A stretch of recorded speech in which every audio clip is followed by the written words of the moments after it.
Hello everyone, welcome to the Pandits. देखो, ये वाली वीडियो काफ़ी इंपॉर्टेंट होने वाली है।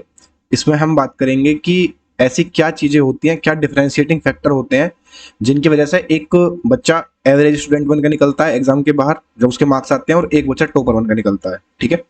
और ये रियल एग्जाम की बात होगी इस वीडियो में, ना कि मॉक स्कोर की, कि कोई मॉक का टॉपर है या फिर कोई मॉक में एवरेज स्टूडेंट है। नहीं, आप रियल एग्जाम में किस तरीके का परफॉर्म करके आते हो ना, वो चीजें यहाँ पे डिस्कस करी जाएंगी कि क्या क्या ऐसे फैक्टर्स हैं जो अभी भी आप एक महीने के अंदर अंदर ठीक कर सकते हो, जिन चीजों को, जिनसे डेफिनेटली आपका स्कोर बढ़ेगा। ठीक है। और इंप्रूवमेंट आपको 100% दिखेगा। ये 100% की गारंटी है। ठीक है, कि आपका इंप्रूवमेंट जरूर होगा। लास्ट तक देख लेना एक बार, काफी डिटेल्ड वीडियो है। ठीक है। मैं दिखा देता हूँ किस बेसिस पे हम बात कर रहे हैं, वो भी मैं बताऊंगा। डिफरेंशिएटिंग फैक्टर्स हमारे क्या क्या हैं वो डिटेल में मैंने यहाँ पे लिखे हुए हैं। ठीक है, फिर उनको थोड़ा सा डिस्कस करेंगे। मैथ्स में देखो कि क्या क्या ऐसी चीजें हैं जो इफेक्ट डालती है नंबर पे, आपके स्कोर पे, जो रियल एग्जाम का स्कोर है, और उसका सॉल्यूशन क्या है। फिर रीजनिंग में क्या चीजें हैं ऐसी, उसका सॉल्यूशन क्या है। फिर इंग्लिश में क्या ऐसी चीजें हैं, उनका सॉल्यूशन। और फिर जीएस की ऐसी क्या चीजें हैं जो दिक्कत करती हैं, उसका सॉल्यूशन क्या है। उसके बाद माइंडसेट कितना ज्यादा इंपॉर्टेंट होता है हमारा, लक का कितना रोल होता है हमारे एग्जाम में, मॉक टेस्ट का क्या क्या रोल है, और ये सब चीजें अपन लोग जो है लास्ट तक डिस्कस करेंगे। एक बार अच्छे से देख लेना। ठीक है, तो स्टार्ट करते हैं। सबसे पहले बात करते हैं कि किस बेसिस पे डाटा जो मैं आपको दिखाऊंगा या जो भी बातें मैं बताऊंगा आपको, वो किस बेसिस पे बातें मैं कर रहा हूँ। पहला, कि एक्सपीरियंस, मतलब मेरे को इस एसएससी की फील्ड में 6 साल हो चुके हैं। ठीक है, 2018 से मैं हूँ यहाँ पे। मैंने खुद भी तैयारी की, और उसके बाद कई हजार स्टूडेंट्स मेरे साथ कनेक्टेड रहे अभी 2024 तक, जिसमें से हर तरह के बच्चे निकले ग्रुप में। टॉपर्स भी निकले। आप देखोगे अगर 2020 मेंस, 21, 22 और 23, ठीक है, चारों साल के रिजल्ट्स में द पंडित्स के टॉप 10, मतलब अगर आप टॉप 100 देखोगे ऑल इंडिया में, तो उसमें से 10+ रैंक्स हैं हमारी। ठीक है, 9, 10, 11, 12 इस तरीके के बच्चे हर बार टॉपर्स आ रहे हैं ग्रुप से। ठीक है। उसके बाद एवरेज स्टूडेंट भी निकलते हैं और फेल्ड स्टूडेंट भी निकलते हैं। ठीक है। तो मैं प्रॉपरली कनेक्टेड था इन तीनों तरह के बच्चों के साथ में। मैंने इनकी जर्नी देखी है कि किस तरीके से ये लोग काम कर रहे थे, जिसकी वजह से इनका रिजल्ट कैसा आया। और काफी ऐसे बच्चे भी थे जो मॉक्स में काफी अच्छा कर रहे थे और बाद में जाके वो फेल हो गए। ठीक है। तो एक तो ये 6 ईयर्स का जो मेरे को, मैंने पर्सनली एक्सपीरियंस किया है चीजें, वो मैं बताऊंगा। और दूसरा, लेटेस्ट जो डाटा है हमारे पास मॉक्स का, कि हम लोग लाइव मॉक्स भी कराते हैं। 14 लाइव मॉक्स हो गए, पेड मॉक्स भी हम लोग करा रहे हैं, 16 हम दे चुके हैं, 30 का टारगेट है। ठीक है। तो इन मॉक्स का अटेम्प्टिंग का जो डाटा होता है ना, कि बच्चे क्या चीजें गलत कर रहे हैं, ठीक है, क्या ऐसी चीज है जो टॉपर, जो बंदा उस मॉक का टॉपर है, उसने ठीक की, और एक एवरेज जो स्टूडेंट वाला बच्चा है वो उसको गलत कर गया। ठीक है। तो बहुत ही स्ट्रॉन्ग पीछे की एनालिसिस है इस वीडियो के पीछे। और ये वीडियो, मतलब बातें यूट्यूब पे मोस्टली आपको कोई भी नहीं बताएगा। आजकल सब वही घिसी पिटी बातें कर रहे हैं। ठीक है, एक दो बच्चों को छोड़ के, एक दो मेंटर्स हैं जो काफी बढ़िया हैं, बाकी तो सब वही चीजें चलती रहती हैं। तो एक बार डिटेल में देखेंगे अपन क्या क्या डिफरेंशिएटिंग फैक्टर्स हैं हमारे। सबसे पहले, जो हम पहले के सारे मैं वीडियोज में बताता आया हूँ कि 3 चीजें ऐसी होती हैं जो जब तक कंप्लीट ना हो तब तक आप ये मत सोचो कि मेरा सिलेक्शन हो जाएगा, उम्मीद भी मत करना। ठीक है। क्या क्या वो चीजें हैं? पहली चीज है सिलेबस, फिर उसके बाद प्रीवियस ईयर क्वेश्चंस, और उसके बाद मॉक्स लगाना। ठीक है। सिलेबस एक ऐसी चीज है जो कंपलसरी है कंप्लीट करना। अगर ये आप कंप्लीट नहीं करोगे तो आप एवरेज स्टूडेंट भी नहीं बन पाओगे, फ्रेशर ही रह जाओगे। ठीक है, जिसका सिलेबस कंप्लीट नहीं है। उसके बाद पीवाईक्यू हमको 2 तरीके से करने होते हैं। एक, ऑफलाइन बुक्स है चैप्टर वाइज, पहले सिलेबस के साथ साथ में, कि आपने टीचर से एक चैप्टर पढ़ा, फिर पीवाईक्यू के क्वेश्चन की बुक्स है। जब इस तरीके से सारे चैप्टर्स कंप्लीट हो जाते हैं, तब आप फिर ऑनलाइन प्रैक्टिस करते हो, मिक्स्ड टेक्स्ट बुक पे शिफ्ट्स के थ्रू, या फिर पेपर्स ऑनलाइन। ठीक है। तो 2 तरीके से हमको पीवाईक्यूज करने होते हैं अच्छे से। फिर पीवाईक्यूज में भी जब हमारा तीसरा राउंड आता है, तो हम अच्छे क्वेश्चंस, हाईलाइटेड जो हमारे क्वेश्चंस थे, उनका रिवीजन करते हैं। ठीक है। उसके बाद फिर हम मॉक टेस्ट भी लगाना स्टार्ट कर देते हैं। जब आपका सिलेबस एटलीस्ट 40%, 50% हो जाता है, तो आप फुल मॉक्स भी अटेम्प्ट करना स्टार्ट कर देते हो। ठीक है। तो ये तीनों चीजें तो ऐसी हैं जो, एक, जब तक आप ये तीनों चीजें नहीं करोगे तो आप एक एवरेज स्टूडेंट भी नहीं बन पाओगे जिसका एवरेज स्कोर आ रहा है एग्जाम में। ठीक है। ये तीनों चीजें बहुत जरूरी हैं, तो इनमें बहुत ज्यादा डिफरेंस नहीं आएगा, ये सबको करनी पड़ेगी। उसके बाद जो सब्जेक्ट वाइज चीजें हमारी हैं जो दिक्कतें करती हैं, वो हम डिस्कस करते हैं। आगे देखो, ये तीनों मैंने बता दिए, सिलेबस भी, पीवाईक्यू भी, और मॉक टेस्ट भी। ये हम पहले बहुत बार डिस्कस कर चुके हैं, और काफी लोग ऑलरेडी इन पे वीडियोस बना चुके हैं। हम बनाएंगे असली चीज पे। ठीक है। तो मैथ्स देखो, मैथ्स में क्या क्या ऐसे फैक्टर्स हैं जो एक बच्चा जहां पर रुक जाता है, मतलब कि यार ये चीज मेरे को, अगर मेरे को क्वेश्चन दिख गया ना इस चीज का, तो मैं छोड़ दूंगा उसको, या फिर मैं गलत कर दूंगा, या मैं टाइम ज्यादा ले लूंगा। पहली चीज सबसे परसेंटेज टू फ्रैक्शन कन्वर्जन के जो क्वेश्चन होते हैं कि आपको कुछ भी तिरछी मिर्ची से परसेंटेज दे दी या फिर इजी सी 37.5% काफी इजी है। क्वेश्चन एसएससी ने 20.1% का भी पूछा हुआ है, उसको कैसे टैकल करना था, ठीक है। 19.9% ये सब चीजें, या फिर और हार्ड आप थोड़ा सा देखो कि 62.5 67.5, मतलब कुछ भी वो परसेंटेज दे देगा आपको, और आपको उसको फ्रैक्शन में कन्वर्ट करना आ जाना चाहिए। और जितना स्पीड से आप ये कन्वर्ट करोगे फ्रैक्शन में, उतना ही आप आगे निकलोगे एक एवरेज स्टूडेंट से। जो टॉपर्स होते हैं उनका ये परसेंटेज टू फ्रैक्शन वाला जो पार्ट होता है काफी अच्छा होता है, और जिन भी क्वेश्चंस में कैलकुलेशन इन्वॉल्व होती है इस तरह की, वो वहां पे लीड लेके चले जाते हैं एवरेज स्टूडेंट के कंपैरिजन में, ठीक है। सेकंड पॉइंट है अपना यूनिट्स का कन्वर्जन, कि जो जैसे टाइम स्पीड डिस्टेंस है अपना, ठीक है, वहां पे हमको आदत होती है हमेशा किलोमीटर प्रति आवर या फिर मीटर प्रति सेकंड में चीजों को सोल्व करने की। बट जैसे ही एग्जाम में आपको मीटर प्रति मिनट पूछेगा, वो वहां पे 50% बच्चे ऐसे ही गोल हो जाएंगे, क्योंकि उनको सोचना पड़ेगा कि यार किस तरीके से कन्वर्ट करना था। हालांकि बहुत इजी है, मतलब लोगों को फॉर्मूलाज याद है वगैरह वगैरह, बट स्टिल मोस्टली फ्रेशर्स इसको टाइम लगा के सोल्व करते हैं। वहां पे ऐसा नहीं है कि सोल्व नहीं होगा, हो जाएगा, बट जो चीज आपको 10 सेकंड्स के अंदर कर देनी चाहिए थी, वहां पे आप 30 सेकंड्स लोगे, तो आप ऑलरेडी पीछे हो जा रहे हो अपने कॉम्पिटिशन से, ठीक है। तो सेकंड फैक्टर है यूनिट्स कन्वर्जन का, कि आपको यूनिट्स कन्वर्जन बहुत अच्छे से आने चाहिए। उसके बाद बेसिक कैलकुलेशन की स्पीड, देखो आप ये देखना कि जो टॉपर्स होते हैं ना, वो मोस्टली ट्रिक्स के पीछे नहीं भागते कैलकुलेशन में।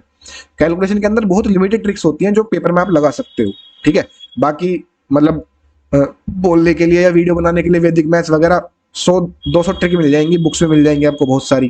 पर ऐसा होता है कि जब आप पेपर में बैठ के सोल्व करते हो ना, तो नर्वसनेस इस लेवल की होती है कि आप 2 गुना 3 को भी वेरीफाई करने लग जाओगे कि 2 गुना 3 6 ही होता है या 5 होता है, ठीक है। वहां पे आप अगर किसी ट्रिक से सोल्व भी कर लोगे ना कि 4 3 2 इंटू 3 4 5 क्या होगा, तो भी कॉन्फिडेंस नहीं आएगा कि यार मेरा आंसर सही है या गलत है, ठीक है ना। तो मैंने एक्चुअली में ऐसा देखा हुआ है काफी बार कि बच्चे बहुत ज्यादा भागते हैं कैलकुलेशन की ट्रिक्स के पीछे, जबकि वो लोग सिर्फ वीडियो देखेंगे उसकी। देखो दो चीजें हैं, या तो अगर आप वीडियोस देख रहे हो, आप कोई ट्रिक के पीछे हो, तो आप उसको एकदम से अच्छे से प्रैक्टिस करो, सारे मॉक्स को अप्लाई करो, तब जाके वो आपकी एग्जाम में सही से लगेगी और आपको कॉन्फिडेंस आएगा। जब आप पहले उसको अप्लाई करके बार बार सही आंसर निकाल चुके होगे, तब आपको वो एग्जाम में कॉन्फिडेंस आएगा कि हाँ मैं ये ट्रिक लगा के सोल्व कर सकता हूँ, मेरा आंसर ठीक आ जाएगा।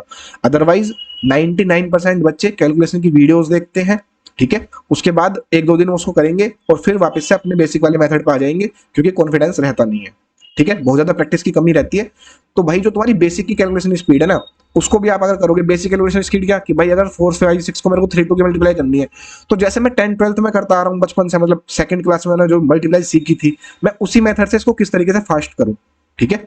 तो जो बेसिक वाली स्पीड है वो आपकी फास्ट होनी चाहिए, और इसके लिए आप डेली चाहे कैलकुलेशन प्रैक्टिस ऑफलाइन अपने आप बैठ के गुणा भाग कर सकते हो, ठीक है, या फिर आप क्विजेस के थ्रू भी कर सकते हो। द पंडित्स जो हमारी एप्लीकेशन है, उस पर भी 60 कैलकुलेशन क्विजेस फ्री पड़ी हुई हैं, आप वहां से भी इनको प्रैक्टिस कर सकते हो, ठीक है। तो जो टॉपर्स होंगे वो बहुत ज्यादा ट्रिक्स के पीछे नहीं भागेंगे कि यार मेरे को ना मतलब ये ट्रिक वो ट्रिक, नहीं भाई, बेसिक चीजें आपकी जितनी फास्ट करोगे उतना फायदा होगा। पेन चलाना आना चाहिए आपको, फटाफट फटाफट पेन चलना चाहिए, और कुछ स्टेप्स माइंड में हो जाने चाहिए कि हाँ इसका ये वाला स्टेप मैंने माइंड में ही सोल्व कर लिया, ठीक है। अब उसके बाद फिर ये 3 तो फैक्टर हो गए तैयारी वाली। उसके बाद कुछ ऐसी चीजें आएंगी जो ऐसे चैप्टर्स होंगे कि जिन चैप्टर्स में मोस्टली बच्चे मार खा जाते हैं, जैसे कि अपना रेस हो गया या इंस्टॉलमेंट हो गया। अब ये कभी कभी तो मतलब एसएससी में कभी इनको नहीं पूछता, लेकिन कभी कभी ऐसा भी हो जाता है कि हर एक शिफ्ट में आपको रेस का और इंस्टॉलमेंट का क्वेश्चन मिलेगा। जैसे आप सिलेक्शन फेज का देखोगे, सिलेक्शन पोस्ट का पेपर था, उसमें रेस के बहुत सारे अच्छे अच्छे क्वेश्चन थे, इंस्टॉलमेंट के थे, और एक चोर पुलिस वाले काफी अच्छे क्वेश्चन थे, ठीक है। अब ये चीजें जो है बहुत ज्यादा हार्ड नहीं है, रेस कोई बहुत ज्यादा हार्ड टॉपिक नहीं है। अगर आप किसी भी एक अच्छे टीचर से इसको एक बार कवर कर लोगे, इसके कंसेप्ट, तो आप इसके इजिली पीवाईक्यू सोल्व कर सकते हो सारे। बट लोग इग्नोर कर देते हैं इसको, बस ये ना इग्नोरेबल टॉपिक है। बच्चे सोचेंगे कि अरे यार ठीक है, कभी क्वेश्चन आ जाता है कभी नहीं आता, तो मैं इसको छोड़ देता हूँ। बट वहीं पे जो एक टॉपर बच्चा होगा जिसको ऑलरेडी सारी चीजें आती हैं, वो इस टॉपिक को भी कवर करेगा अच्छे से और इसके पीवाईक्यूज करेगा। सेम विद इंस्टॉलमेंट, इंस्टॉलमेंट में सीआई वाली इंस्टॉलमेंट हो जाती है, बट एसआई वाली बहुत दिक्कत करती है बच्चों को, ठीक है। ये बोलते हैं कि भैया 3-4 बार पढ़ ली और फिर एक हफ्ते में फिर से भूल जाते हैं। भाई उसके प्रॉपरली नोट्स बनाओ, हर एक टाइप को नोट करो उसके, और पीवाईक्यूज करो, और उसको वीकली रिवाइज कर लो। अगर आपको लग रहा है कि मेरे को दिक्कत आ रही है, तो रिवाइज करो उसको बार बार कि इस टाइप को किस तरीके से सोल्व करना होता है एग्जाम में, ठीक है। इस तरीके के वीक टॉपिक्स आपके 2 नंबर खा जाएंगे। और प्री में तो चलो ठीक है, क्वालिफाइंग है, बहुत ज्यादा शायद फर्क ना पड़े कि आपके 160 आ रहे हैं 162, लेकिन मेंस में जब ये 3 नंबर बन के आएंगे ना, तो वो फिर 3 नंबर आपको इजीली दिल्ली से चेन्नई शिफ्ट कर सकते हैं। ठीक है, काफी है 3 नंबर इतना काम करने के लिए। तो आपको अपने लूज पॉइंट्स नहीं छोड़ने हैं। ठीक है, एक चीज मैं यहाँ पे डिस्क्लेमर डाल देता हूँ कि अगर कोई बच्चा ऐसा है जिसके बाकी टॉपिक्स ही कवर नहीं है अभी ठीक से, उसको ज्योमेट्री मेंसुरेशन पे अच्छे से पकड़नी है और वो रेस और इंस्टॉलमेंट के पीछे भाग रहा है, तो भाई ये गलती मत करना। पहले मोस्टली आस्क्ड टॉपिक्स जिनसे ज्यादा क्वेश्चन पूछे जा रहे हैं उन टॉपिक्स को आप कवर करोगे, तब आप एक एवरेज स्टूडेंट बनोगे जब आप सारे अच्छे क्वेश्चन से अच्छे टॉपिक्स कर लोगे। बट एक बार आप एवरेज के ऊपर आ गए हो, जब आपको लग रहा है कि यार 140 आ रहा है बट 160 प्लस जाना है, 170 प्लस जाना है, तो आपको फिर ये छोटे छोटे टॉपिक्स पकड़ने पड़ेंगे। ठीक है, मैं फिर से बोल रहा हूँ, जो फ्रेशर्स वीडियो देख रहे हैं जिनका भी स्कोर उतना अच्छा नहीं आ रहा, वो भी एवरेज स्कोर नहीं ला पा रहे हैं, बिलो एवरेज स्कोर है, तो वो इन टॉपिक्स के पीछे ना भाग के पहले प्रायोरिटी उन चीजों को देना इस 1 महीने के अंदर अंदर जो मोस्टली आस्क्ड क्वेश्चन है। जैसे कि ज्योमेट्री हो गया, ज्योमेट्री के 3 से 4 क्वेश्चन आते हैं, मेंसुरेशन के 3 से 4 क्वेश्चन आते हैं। ठीक है, ट्रिग्नोमेट्री तो बिल्कुल अभी खत्म ही कर दिया है कि क्वेश्चन आ रहा है, अलजेब्रा तो जीरो ही कर दिया है इन्होंने, लगभग पूरे अलजेब्रा के 3 ही क्वेश्चन है CHSL 24 प्री में। ठीक है, तो जो हमको पता है कि ज्योमेट्री मेंसुरेशन प्रॉफिट लॉस, पहले हम उन पे अपनी अच्छी पकड़ बनाएंगे, तब जाके हम एक एवरेज स्टूडेंट बनेंगे। एवरेज स्टूडेंट मतलब जिसको प्रीवियस ईयर की पूछी हुई चीजें मोस्टली आती हैं, बस उसके कुछ वीक टॉपिक्स हैं जिनमें वो मार खा जाता है वहां पे। ठीक है, और टॉपर उससे आगे निकल जाता है। ठीक है, तो फ्रेशर्स रिपीटर्स जो भी आप हो अपने अकॉर्डिंग फॉलो करना। उसके बाद आते हैं हम कि टॉपिक के अंदर भी स्पेसिफिक टाइप्स में दिक्कत होती है कि जैसे आप परसेंटेज खोलोगे तो परसेंटेज में इलेक्शन का अच्छा क्वेश्चन आती है, आप लोग घर आ जाते हो, क्योंकि ये ऐसे टॉपिक्स हैं जिनको आप रिवाइज नहीं करते। परसेंटेज में आप वही शुगर चीनी वीनी वही रिवाइज करते रह जाओगे, इलेक्शन का अच्छा क्वेश्चन बनते ही आप वहां पे फंस जाओगे, या फिर कमीशन का कोई अच्छा क्वेश्चन बन गया। तो इन टॉपिक्स का जो कंसेप्ट है उसको जो बच्चे हैं फ्रेशर वाले वो रिवाइज करना ही भूल जाते हैं कि यार ये चीज भी मेरे को रिवाइज करनी है। उनके लिए परसेंटेज मतलब सिर्फ वही कि A is 20% more than B, B is 30% more than है, वही रह जाता है। ये जो टाइप्स हैं, और इलेक्शन के इतने अच्छे अच्छे क्वेश्चन आए हुए हैं प्रीवियस ईयर में SSC के। एक पेपर तो ऐसा था TCS ने ही लिया था, शायद ICR का था जन IB ACIO का था, उसमें इलेक्शन के काफी अच्छे क्वेश्चंस थे। और गगन सर की वीडियो है यूट्यूब पे, आप देख सकते हो इलेक्शन की, अगर किसी को भी इशू है तो। ठीक है, कमीशन की भी पड़ी हुई है, ऐसे ही आवाज सर की वीडियोज मिल जाएंगी। जो भी आपका फेवरेट एक टीचर है, मोस्टली सब टीचर्स ने टॉपिक्स कवर करा रखे हैं, नाम डाल के सर्च करो टॉपिक का, जिसकी भी वीडियो मिल जाए देखो, इसको खत्म करो अगर आपको एग्जाम में दिक्कत नहीं करनी है। क्योंकि ये ऐसे टॉपिक्स हैं, रेस का क्वेश्चन ना देखते ही 90% बच्चे अभी भी ऐसे हैं फ्रेशर जो रेस को देखते ही बस स्किप कर देंगे क्वेश्चन को, कि स्किप, यार मेरे को नहीं आता ये मैंने किया नहीं है ये। ठीक है, इंस्टॉलमेंट स्किप, ठीक है, इलेक्शन स्किप। वो चीज अगर आप एवरेज हो तो टॉपर बनने के लिए भाई वो तुम्हें अपना जो वीक पॉइंट है उसको मजबूत बनाना पड़ेगा। ठीक है, ये तो हो गई कि कुछ स्पेसिफिक टाइप्स में दिक्कत है आपको। ऐसे और भी टाइप्स होंगे, जैसे मिक्सचर एलिगेशन में कुछ हार्ड क्वेश्चन आ जाता है, 2 बार निकाला 3 बार फिर उसको वापस से डाल दिया। ठीक है, जो पानी या शराब वाले जो क्वेश्चन होते हैं अल्कोहल के, जो नौकर होता है वो चोरी कर लेता है फिर उसमें पानी मिला देता है, थोड़ा सा भी उसमें अगर हार्डनेस आती है तो दिक्कत हो जाती है फिर। तो ऐसे कुछ भी स्पेसिफिक टाइप्स मत छोड़ो जहां पे आपको इशू हो। प्रीवियस ईयर क्वेश्चंस में जो भी हार्ड क्वेश्चंस आए हुए हैं वो आपको टिप्स पे होने चाहिए कि हाँ यार ये पहले पूछा हुआ है, अच्छा क्वेश्चन है, मेरे को ये आएगा तभी मैं इसको एग्जाम में कर पाऊंगा। ठीक है, और जो टॉपर होगा उसको वो अच्छे से आते होंगी चीजें। सिली मिस्टेक्स करना जल्दबाजी में, जैसे कि मान के चलो कि आप मैथ सोल्व कर रहे हो, ठीक है, सिंप्लीफिकेशन का आपको क्वेश्चन दिखा, तो जो बच्चा काफी ज्यादा मॉक्स देके आया ना उसको ये चीज पता होगी कि अगर सिंप्लीफिकेशन का जो बोर्ड मास वाला क्वेश्चन है, या जो AQ माइनस BQ के फॉर्मूले पे वो पॉइंटों में बनता है क्वेश्चन अपॉन करके, कि नीचे कुछ फॉर्मूला बनना होगा ऊपर कुछ बनना होगा, ठीक है, आइडेंटिटी, तो अगर आप इसको जितना जल्दीबाजी में सोल्व करोगे उतना ही आपका क्वेश्चन गलत होगा। सिंप्लीफिकेशन या बोर्ड मास का क्वेश्चन आपको देख के ये समझ जाना चाहिए कि ये क्वेश्चन मेरा टाइम लेने वाला है, मैं इसको एक ही बार सोल्व करूंगा और एक बार में ही धीरे से करूंगा ताकि मेरे से सिली मिस्टेक्स ना हो। देखो, सिंप्लीफिकेशन का क्वेश्चन आपके सामने आया और आपको उसने 30 सेकंड में सोल्व किया पहले जल्दबाजी में, बट वो गलत हो गया, फिर से आपको 30 से 40 सेकंड लगे, टोटल आपने वहां पे 60 से 70 सेकंड गंवा दिए। बट ऐसा कंप्लीटली पॉसिबल है कि आप उसको एक ही अटेम्प्ट में 45 सेकंड अगर देते, थोड़ा स्लो करते पहले में ही 30 की जगह, तो वो आपका ठीक हो जाता। ठीक है, तो जो ऐसे क्वेश्चंस हैं जहां पे हमको पता है कि ये टाइम लगेगा, वहां पे कभी भी जल्दीबाजी नहीं करनी है। ठीक है, और जल्दीबाजी होती क्यों है? क्योंकि दिमाग में हमेशा ये रहता है कि मेरे को तो 25 के 25 क्वेश्चन सोल्व करने हैं, मतलब 50 स्कोर लेके आना है। क्योंकि एवरेज बच्चा जो 40-45 लेके आ रहा होगा, और जो थोड़ा टॉपर बच्चा भी होगा मॉक्स में, जो टॉपर होगा इसके 45-50 आ रहे होंगे मॉक्स में, वो ये टारगेट लेके चला जाएगा वहां पे कि यार मेरे को ना 50 लेके आने हैं, मेरे तो मतलब अच्छा मैथ्स है मेरा, तो वहां पे फिर वो जल्दबाजी करेगा कि यार सारे क्वेश्चन सोल्व करने हैं मेरे को, तो जल्दी जल्दी चलना है। तो वहां पे ये चीजें दिक्कत कर जाती हैं और ऐसी सिली मिस्टेक्स होती हैं जो कि बाद में फिर देख के बड़ा गधे टाइप फीलिंग आती है घर आके कि यार ये तो नहीं करना था एटलीस्ट। ठीक है, जिसमें कैलकुलेशन मिस्टेक्स भी होती हैं और भी होती हैं, जैसे कि not reading the last line of question properly. आप लोग जल्दबाजी में क्वेश्चन पढ़ते हो, ठीक है, जल्दबाजी में क्वेश्चन जब पढ़ते हो तो उसके लास्ट में क्या पूछा गया है, मोस्टली बच्चे उसको एज्यूम कर लेते हैं कि यार यही पूछा होगा, जैसे रेडियस डायमीटर, ठीक है, मिक्सचर एलिगेशन में एल्कोहल का रेशियो वाटर के साथ में स्टार्टिंग से चलता हुआ आ रहा है क्वेश्चन में, और लास्ट में उसने वाटर रेशियो एल्कोहल पूछ लिया। यहाँ पे अब बच्चा एल्कोहल वाटर से ही उस क्वेश्चन को सोल्व करेगा और आंसर भी एल्कोहल वाटर का ही लगा देगा, अगर वो लास्ट लाइन नहीं देखेगा अच्छे से कि पूछा क्या हुआ है। तो सिली मिस्टेक्स का भाई, तुम्हारी 90% सिली मिस्टेक्स सिर्फ एक चीज से सोल्व हो सकती है कि अगर तुम क्वेश्चन ध्यान से पढ़ो, इंस्ट्रक्शंस ध्यान से पढ़ो कि क्या दिया हुआ है, इंग्लिश के क्वेश्चंस में, एरर के क्वेश्चन में इंस्ट्रक्शंस ध्यान से पढ़ो कि क्या पूछा हुआ है, साइनो पूछा है, एंटो पूछा है ना। ऐसे ही मैथ्स में डायमीटर पूछा है, रेडियस पूछा है, या किस चीज का रेशियो पूछा है, या ट्वाइस पूछा है, या हाफ पूछा है, ठीक है।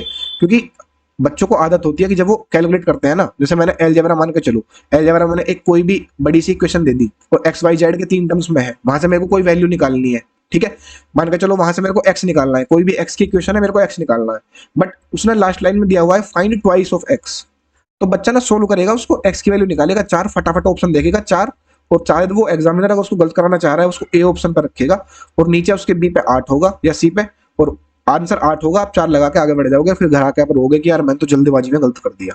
ये चीज नहीं करनी है, आपको जो लास्ट लाइन है क्वेश्चन की उस पर फोकस करना है अच्छे से, और ये आदत अभी से, अभी 1 महीना है आपके पास में, मॉक्स में अगर डालोगे तो डेफिनेटली आपकी एक्यूरेसी इंप्रूव होगी, ठीक है। बेशक आप 2 क्वेश्चन कम अटेम्प्ट करोगे बट गलत नहीं होंगे। आप ये सोचो कि अगर आप जल्दबाजी में चल रहे हो तो 25 क्वेश्चंस का आप टारगेट लेके चले गए वहां पे, ठीक है, और आपने 25 में से 25 अटेम्प्ट कर दिए और वहां पे 3 क्वेश्चंस में सिली मिस्टेक कर दी। एक तो ये ऑप्शन है, या फिर है कि आप तेजी करो बट वो सही करो तीनों के तीनों। अब आप देखोगे कहां पे आपका स्कोर ज्यादा अच्छा आएगा। ऑब्वियसली सेकंड केस में कि एक्यूरेसी मैटर करती है। जल्दबाजी में क्या होगा कि आप 30 सेकंड दोगे भी उस क्वेश्चन को, और लास्ट आंसर पे आने के बाद में आप उसको गलत मार्क कर दोगे क्योंकि आपने ठीक से नहीं पढ़ा, तो वो आपके 30 सेकंड खराब हो गए। समझ आ रही है बात? जो बच्चे मॉक्स लगा रहे हैं वो डेफिनेटली रिलेट कर पा रहे होंगे कि ये गलतियां बार बार आप करते हो, और मैं तो इतने सारे मॉक्स एनालिसिस कर चुका हूं आपके, आप जो मतलब मिस्टेक्स होती हैं बच्चों की, भाई हंसी आती है कभी कभी, तो यार क्या कर रखा है ना। एक है कि setting A target score based on मॉक्स performance, कि जैसा मैंने अभी बताया कि आप टेक्स्ट बुक के मॉक्स लगा रहे हो, आप पॉली बोर्ड के मॉक्स लगा रहे हो, या पीआईक्यू के मॉक्स लगा रहे हो, और आप ना उसमें लगातार 45-50 आपका स्कोर चल रहा है, वहां पे फिर आप ना एक टारगेट बेस अपने दिमाग में बना लेते हो कि यार मेरा मैथ्स अच्छा है, मेरी जीएस थोड़ी सी खराब है, तो अगर मैं मैथ्स में 50 लेके आ जाऊंगा तो मेरा जीएस बैलेंस हो जाएगा या मेरी इंग्लिश बैलेंस हो जाएगी, ठीक है। तो मोस्टली बच्चे जीएस में, उसमें मैथ्स और रीजनिंग में टारगेट सा लेके चलते हैं एक, ऐसे ही वो मेंस में करते हैं। मेंस में भी क्या कि 90 नंबर का मैथ है, मॉक्स में उनके 80 आ रहे हैं बार बार, 80-85 80-85 ऐसे ही चल रहा है, तो उनको वहां पे टारगेट सेट हो जाएगा कि यार मतलब मेरा तो स्कोर काफी अच्छा है, एग्जाम में मैं 80 प्लस तो बहुत आराम से कर लूंगा। अब ये चीज दिक्कत कब देगी? ये चीज दिक्कत तब देगी जब एग्जाम के स्टार्टिंग के 10 क्वेश्चन में से 3 क्वेश्चन अच्छे निकल जाएंगे, आप सोल्व करना स्टार्ट करोगे, शुरू के 10 क्वेश्चन में 3 क्वेश्चन स्किप करने पड़ेंगे, आपको दिखेगा कि यार 3-3-9, मेंस में मेरे 9 नंबर तो यहीं घट गए, भाई सीधा 81 पे आ गया मैं, तो अभी तो और मेरे को आगे 20 क्वेश्चन देखने हैं, टोटल 30 क्वेश्चन होते हैं। तो वो चीज इतना प्रेशर बिल्ड कर देगी आपके माइंड पे कि जो आगे इजी क्वेश्चंस बैठे होंगे वहां पे भी आप सिली मिस्टेक्स करोगे, और आपका उस फर्स्ट सेक्शन का इफेक्ट डेफिनेटली आपके सेकंड सेक्शन पर देखने को मिलेगा, जहां पे इंग्लिश में आपको फ्रस्ट्रेशन फील होगी और जीएस वाला भी आप अच्छे से एलिमिनेट नहीं कर पाओगे ऑप्शंस वगैरह। तो कभी भी एक टारगेट स्कोर आपका नहीं होना चाहिए कि मैं 50 लेके आऊंगा या फिर मैं 45 लेके आऊंगा, क्योंकि जैसे ही आप रियल एग्जाम में जाओगे वहां पे नर्वसनेस अपना खेल दिखाएगी, और आप क्वेश्चंस जैसे आपके छूटते रहेंगे, टाइम वेस्ट होता रहेगा, वैसे वैसे प्रेशर बनता रहेगा। तो टारगेट स्कोर कभी मत लेके जाओ, अपना टारगेट ये होना चाहिए कि जितने क्वेश्चंस सोल्वेबल हैं इस पेपर में मैं उतने ठीक करके आऊंगा। एक जो पेपर होता है ना अपना, मान के चलो अगर 25 क्वेश्चंस हैं, ठीक है, चाहे वो हार्ड शिफ्ट भी है, तो 25 में से आप देखोगे कि अगर 25 छोड़ो, मैं मेंस का ही बता देता हूँ, सीजीएल 23 मेंस लो, 30 क्वेश्चंस थे, उसमें 25 एकदम डुएबल क्वेश्चंस थे, अगर आपने पीवाईक्यू बहुत अच्छे से किए हुए हैं तो आप इजीली इनको निकाल सकते हो। सिर्फ 4 क्वेश्चंस थोड़े अच्छे थे, तो आपका टारगेट ये होना चाहिए कि मेरे को डुएबल क्वेश्चंस एकदम सही करने हैं, ताकि मैं एक एवरेज बच्चे के लेवल पे तो आऊं कम से कम। अगर आप पहले ही पैनिक कर जाओगे तो एवरेज से भी कम स्कोर करोगे आप वहां पे फिर गड़बड़ करने के बाद में, ठीक है। तो टारगेट ये रखो कि जितने डुएबल क्वेश्चंस हैं मैं वो पहले अटेम्प्ट में अच्छे से निकाल जाऊं, कुछ क्वेश्चंस मेरे स्किप हो जाएंगे जो मैं सेकंड राउंड में अच्छे से कर लूंगा, क्योंकि एक कॉन्फिडेंस बन जाएगा कि मेरे 25 तो हो चुके हैं यार, अब बस 4 बचे हैं, मेरे पास टाइम भी है तो मैं कर सकता हूँ सोल्व, ठीक है। तो टारगेट जो है वो स्कोर का ना लेके जाके ये लेके जाओ कि डुएबल क्वेश्चंस मेरे को जल्दी से जल्दी टाइम में खत्म करने हैं, बिना किसी गलती के, बिना किसी सिली मिस्टेक्स के, अच्छे अच्छे से पढ़ के कि लास्ट में क्या पूछा हुआ है, ये इसका सोल्यूशन हुआ, ठीक है। एक और है कि note skipping favourite topics question. Math में ये बहुत ज्यादा होता है कि जो स्पेशली हमारे जो स्टेट बोर्ड्स के बच्चे हैं ना, यूपी बोर्ड, बिहार बोर्ड, उनको बचपन से मैथ्स पढ़ाई जाती है। मोस्टली उनका जो रुझान होता है वो इंग्लिश की तरफ कम रहता है स्टेट बोर्ड्स में, और मैथ्स एकदम डंडा मार के एकदम फॉर्मूला रटाए जाते हैं ट्रिग्नोमेट्री के वगैरह वगैरह। और थोड़ा सा हिंदी मीडियम के बच्चे का मैथ्स अच्छा होता है obviously in comparison to CBSE वाले बच्चे। मतलब जनरली बोल रहा हूँ, अब ये मत बोल देना मैं तो सीबीएसई मतलब सीबीएसई से हूँ मेरे 200 आ गए, ठीक है, एक्सेप्शन हर जगह है, बट जनरली ये देखा गया है कि स्टेट बोर्ड्स के जो बच्चे होते हैं उनका मैथ्स काफी अच्छा रहता है, और जो सीबीएसई बोर्ड के बच्चे होते हैं उनकी इंग्लिश ज्यादा अच्छी रहती है, ठीक है। तो हिंदी मीडियम वालों के साथ या फिर स्टेट बोर्ड के बच्चों वालों के साथ, या जिनको मैथ अच्छा लगता है ना, उनके साथ ये दिक्कत आती है कि फेवरेट टॉपिक बन जाते हैं। उनको लगता है यार प्रॉफिट लॉस ना, ये तो मेरा इतना अच्छा चैप्टर है, मैंने इतने टीचर से पढ़ रखा है, इतने अच्छे टीचर से करा, मैंने इसके 4 बार पीवाईक्यूज मैंने सॉल्व किए हैं। अब जब आपको एग्जामिनर को अगर प्रॉफिट लॉस का क्वेश्चन फंसाना होगा, भाई वो फंसा देगा 100%, चाहे आप कितने भी बड़ा 30 मार्क का हो। अगर एग्जामिनर चाह रहा है कि आप प्रॉफिट लॉस का क्वेश्चन स्किप करो, आपको वो करना पड़ जाएगा एग्जाम में, ठीक है। एक्सेप्शन हर जगह है, ठीक है, आप सोल्व कर लोगे वो अलग बात है, बट 99% केसेस में अगर एग्जामिनर चाहेगा आपको क्वेश्चन छोड़ना पड़ेगा, वो कैलकुलेशन ही ऐसे डालेगा, या फिर आपको मैंसुरेशन बहुत अच्छे से आती है, मान के चलो आप बोलोगे कि यार मैंसुरेशन मेरी ना बहुत अच्छी है, मेरे को सारे फॉर्मूला आते हैं, मेरे को सारी ट्रिक्स याद है, ठीक है। अब वो बोलेगा कि एक ऐसा स्फीयर है जिसकी रेडियस है 7.65 सेंटीमीटर, इसका मेरे को वॉल्यूम बता दो, और ऑप्शंस होंगे एकदम डेसिमल्स में, वो भी पास पास।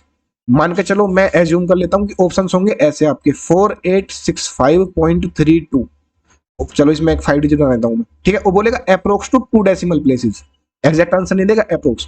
अब यहाँ पे वो लिखेगा 14860.32, फिर एक लिखेगा 18 ये 68 कर देगा, यहाँ पे इतने क्लोज ऑप्शंस देगा कि भाई आपको वहां पे टाइम लगाना ही पड़ जाएगा। वहां पे आप ये नहीं सोच सकते कि मेरी मैंसुरेशन बहुत अच्छी है, मैं इसका क्वेश्चन कैसे छोड़ दूं, ठीक है। आपको दिख रहा है कि कैलकुलेटिव क्वेश्चन है, तो वहां पे टाइम जाएगा, आप इसको थोड़ा सा स्किप करोगे, लास्ट में मैं कैलकुलेशन कर सकता हूँ इसकी, ठीक है। या फिर प्रॉफिट लॉस में भी अगर आपको ऐसा दिख रहा है कि यार सक्सेसिव डिस्काउंट पूछा हुआ है, बट यार ये परसेंटेजेस कैसी है, 48.48%, 45.45%, मतलब इजी परसेंटेजेस नहीं है वहां पे, और सक्सेसिव डिस्काउंट 3-4 बार पूछा हुआ है, आपको पता चल जाएगा कि ये क्वेश्चन फंसने वाला है, पहले मैं एक बार डुएबल क्वेश्चंस देख लेता हूँ, मेरे को अभी अभी के लिए छोड़ना पड़ेगा। या फिर आप उस कैटेगरी में हो कि आप फ्रैक्शन से बहुत अच्छे से खेल पाते हो, कि फटाफट फटाफट आपने इसको चेंज कर लिया कि क्या इसका फ्रैक्शन बनेगा, आपको पॉइंट्स पे याद है चीजें, तब आप उसको वहां पे डेफिनेटली कर पाओगे, ठीक है। तो जब आप किसी भी क्वेश्चन को या किसी भी टॉपिक को ईगो पे लोगे कि यार मेरे को ये क्वेश्चन करना है, तब आपको ये बात समझ में आनी चाहिए कि हर एक क्वेश्चन सेम मार्क्स आपको लगा देगा, मेंस में या प्री में भी। अगर एक क्वेश्चन 2 नंबर का है तो बाकी सारे क्वेश्चंस भी 2 नंबर के हैं, आप एक 2 नंबर के क्वेश्चन के चक्कर में आगे के 2 नंबर के 2 क्वेश्चन नहीं छोड़ सकते। मान के चलो आपने एक हार्ड क्वेश्चन में टाइम वेस्ट कर दिया यहाँ पे 1 मिनट, और आपसे सोल्व नहीं हुआ, आपको फिर भी स्किप करना पड़ गया, मे बी आप 23 तक ही पहुंच पाए और आपके 24 और 25 स्किप हो गए क्योंकि आप टाइम वेस्ट कर चुके हो, और 24 और 25 ऐसे क्वेश्चंस थे जो 30-30 सेकंड्स के थे बस। तो आपने एक क्वेश्चन ईगो पे लेके अपने 4 नंबर गवा दिए, और ये 2 तो गए गए, मतलब 6 नंबर का डिफरेंस आ गया आपके स्कोर में, सिर्फ और सिर्फ इसलिए कि आपको 30 मार्क का बनना था प्रॉफिट लॉस में। समझ आ रही है बात? तो कभी भी ये चीज मत करना कि मेरे को ये टॉपिक तो मैं छोड़ूंगा ही नहीं, ये तो मेरा बहुत फेवरेट है, नहीं भाई। एग्जामिनर सच में ही तुम्हारा एकदम हालत खराब कर सकता है जिस भी टॉपिक में वो चाहे, आप कितना भी बोल दो कि ये मेरा फेवरेट है, नंबर सिस्टम ले लो, परसेंटेज ले लो, रेशियो ले लो, ज्योमेट्री ले लो, अगर उसको फंसाना है क्वेश्चन वो फंसा देगा, वो चाहेगा कि बच्चा इसको स्किप करे तो वो करवा देगा, ठीक है। ईगो पे कभी भी चीजें नहीं लेनी है। तो ये जो फैक्टर्स है ना मैथ्स के, अभी आपके पास 1 महीना है, इन सब चीजों का सॉल्यूशन आप कर सकते हो। Daily percentage to fraction conversion की प्रैक्टिस करो अच्छे से, टिप्स पर रखो उनको, यूनिट्स कन्वर्जन की प्रैक्टिस करो, कैलकुलेशन स्पीड अपनी फास्ट करो, रेस की वीडियोस देखो, इंस्टॉलमेंट की वीडियोस देखो। कब जब आप एक एवरेज स्टूडेंट हो, आपके बाकी सारे टॉपिक्स कवर हो चुके हैं और यही छूटा हुआ है, तो इनको कर लो यार। वीडियोज अवेलेबल हैं, आभास सर की भी है, गगन सर की भी है, और भी बाकी सारे टीचर्स की है, मोस्टली मैंने देखा ही नहीं टीचर का, अभिनय सर का कंप्लीट कोर्स पड़ा हुआ है, तो सब अच्छे टीचर्स ने सारी चीजें पढ़ाई हुई है। आप एक बार जाकर ट्राई करो उनको, कंसेप्ट समझो, पीवाईक्यूज करो, कोई भी टाइप कोई भी चैप्टर आपका वीक नहीं रहना चाहिए अगर आपको एग्जाम में अच्छा स्कोर करना है। 90 आउट ऑफ 90 सोच के नहीं आते भाई कि मैं सोच के जाऊंगा वो मेरे आ जाएंगे, नहीं, वो अपने वीक पॉइंट्स को स्ट्रॉन्ग करके आएंगे, ठीक है। तो ये सारी डिटेल डिस्कशन की मैथ्स के बारे में। अब आगे आते हैं अपन नेक्स्ट चीज कि रीजनिंग में क्या देखा गया है, कि रीजनिंग में क्या चीजें फंसती है। यार बोलने में एनर्जी बहुत जा रही है थोड़ा धीरे बोलता हूँ चलो। सबसे पहली चीज रीजनिंग के मॉक्स में दिक्कत जो करती है वो है डिले इन डिकोडिंग पैटर्न्स, कि जो हमारे 4 से 5 ऐसे इसमें चैप्टर्स हैं जिनमें पैटर्न्स होते हैं, जैसे कि कोडिंग डिकोडिंग हो गया, ठीक है, ओड वन आउट हो गया, एनालॉजी हो गया, ठीक है। तो और हो गया नंबर सीरीज, मिसिंग नंबर, या फिर बॉक्स वाला जो क्वेश्चन होता है, बॉक्स पजल। तो ये ऐसे चैप्टर्स हैं जिनमें आपको पैटर्न्स की प्रैक्टिस अच्छे से होनी चाहिए प्रीवियस ईयर क्वेश्चंस की। कि एसएससी ने, टीसीएस ने जब से अपना पेपर लेना स्टार्ट किया है, उसने जितने भी पैटर्न्स पूछे हैं, वो अगर आप पहले से तैयारी कर रहे हो काफी 1-1.5 साल से, आपको मैं मान रहा हूँ कि एवरेज स्टूडेंट मतलब उसका सिलेबस कवर्ड है, तो आप उन पैटर्न्स की अच्छे से प्रैक्टिस करो ताकि आप एग्जाम में जल्दी पकड़ पाओ उस पैटर्न को, वो चीज आपको हिट कर पाए। और इसके लिए सिर्फ एक ही उपाय है इसका, कि पीवाईक्यूज की प्रैक्टिस। जो बच्चे लेस प्रैक्टिस करते हैं पीवाईक्यूज की, मतलब पीवाईक्यूज को इग्नोर कर दिया या बस एक बार ऊपर ऊपर से देख लिया या 100 क्वेश्चन कर लिए बस एनालॉजी के, वो लोग हमेशा पेपर में फंसेंगे, मॉक में भी फंसेंगे, रिकॉर्डिंग करने में कि यार इसका क्या पैटर्न है। अगर मान के चलो आप एक फ्रेशर है बंदा जिसको सीजीएल 25 की तैयारी करनी है, ठीक है, तो वो अगर चाहता है कि उसकी रीजनिंग में स्पीड बने, तो उसको एनालॉजी के 800-900 क्वेश्चन वो करने पड़ेंगे सारे एक बार, जो एसएससी ने आज तक पूछे हुए हैं। वहां से उसको अपने आप पता चलेंगी दो चीजें, क्या कि रिपीटेड पैटर्न्स क्या हैं, क्या ऐसे पैटर्न्स हैं जो बार बार एसएससी पूछ रही है, उनके वो नोट्स बना लेगा। और दूसरी चीज कि कौन सा पैटर्न को प्रेफरेंस देनी होती है। कभी कभी ऐसा होता है कि दो लॉजिक लग जाते हैं क्वेश्चन में, एक प्राइम नंबर वाला लग जाएगा और एक कोई गुणा भाग वाला लग जाएगा। तब आपको देखना पड़ेगा कि एसएससी ने क्या चीजें प्रेफर की हुई है। जैसे मोस्टली एसएससी प्राइम नंबर को प्रेफर करता है लॉजिक्स में, ठीक है, तो वहां पे आप अपने नंबर कटवाने से बच जाओगे। कभी कभी एसएससी रिप्रेजेंटेशन आप डाल दो कि यार ये इसका सेकंड लॉजिक था, कभी कभी मान लेता है, कभी कभी नहीं भी मानता। बट आपको एसएससी के जो प्रेफरेबल पैटर्न्स हैं वो तभी पता चलेंगे जब आप उसके सारे के सारे क्वेश्चन सोल्व करोगे, ठीक है। तो अगर किसी भी बच्चे को, जो एक एवरेज बच्चा है, इन चैप्टर्स में दिक्कत आ रही है, तो सीधा सीधा सा उसका हिसाब है भाई कि इसके जितने पीवाईक्यूज कर पाओ किताब से जाके एक बार चैप्टर वाइज सोल्व कर लो, पैटर्न्स के नोट्स बना लो। और जिसने एक बार पीवाईक्यूज किए हुए हैं, अच्छे पैटर्न्स का रिवीजन करना है, तो एंड गेम एसएससी चैनल पे वीडियोस पड़ी हुई हैं जहां पे सारे के सारे अच्छे पैटर्न्स कराए हुए हैं, प्लेलिस्ट देख लेना। और एक सिग्मा एकेडमी बाय हेमंत करके चैनल है रीजनिंग का, सिग्मा एकेडमी, उसने भी काफी टीसीएस के क्वेश्चंस करा रखे हैं अच्छे वाले। तो वीडियोस के थ्रू करना चाहो वो भी कर सकते हो, बट पेपर में तब तक आपका पेन नहीं चलेगा जब तक आपने खुद से प्रैक्टिस नहीं की होगी, ठीक है। तो ये एक बार अच्छे से करना बहुत जरूरी है, इसलिए हमने शेड्यूल में भी ये चीजें डाली हुई हैं।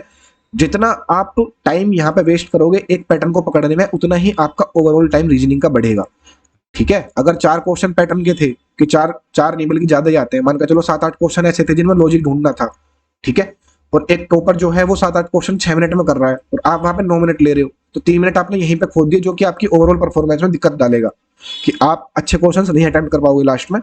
तो पैटर्न्स पे अपनी अच्छे से पकड़ होनी बहुत जरूरी है। ये डेफिनेटली एक डिफरेंशिएटिंग फैक्टर है बिटवीन एन एवरेज स्कोरर और एक टॉप स्कोरर, ठीक है।